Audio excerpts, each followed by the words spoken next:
안녕하세요 여러분. خوش اومدین به کانال کره با هیدا. امروز قراره که به یکی از پیشرفته ترین کشورهای جهان با یه سیستم آموزشی خیلی خفن یعنی کره جنوبی سفر کنیم. این کشور با استفاده از ترکیب سنت و مدرنیته تونسته یک سیستم آموزشی خیلی خفن رو ارائه بده که بیشتر دانشجوهای جهان خواهانش بشن.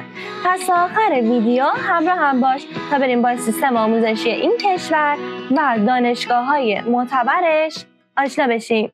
سیستم آموزشی کره جنوبی یک سیستم فشرده و رقابتیه و از زمان دبستان تا دبیرستان بچه‌ها برای موفقیت تحصیلیشون تلاش میکنن و در حال آمادگی برای آزمون سراسری یا همون کنکور هستن. موفقیت در آزمون سراسری یا همون کنکور خیلی تاثیر بزرگی توی زندگیشون داره. اینکه اگر بتونن توی کنکور موفق بشن میتونن یک دانشگاه خوبی رو هم قبول بشن و قبول شدن و فارغ التحصیل شدن از یک دانشگاه خوب باعث میشه یک شغل خوبی رو بتونن به دست بیارن و جایگاه اجتماعی بهتری رو هم براشون رقم میزنه. دانش آموزها اگر که بتونن در کنکور قبول بشن میتونن به دانشگاه‌هایی با رنکینگ بالا وارد بشن. دانشگاه‌هایی از جمله دانشگاه ملی سئول یا SNU که از دانشگاه‌های خصوصی و معتبر در کشور کره جنوبی هست، دانشگاه یانسه که جزء گروه اسکای هست و از دانشگاه‌های خصوصی و برتره، دانشگاه کایس که از معتبرترین دانشگاه‌ها در زمینه فناوری هستش و دانشگاه کوریا که اون هم از دانشگاه‌های خیلی معتبر با رنکینگ بالا در کشور کره جنوبیه. حالا که تا اینجای ویدیو اومدین 구독하고 좋아하세요.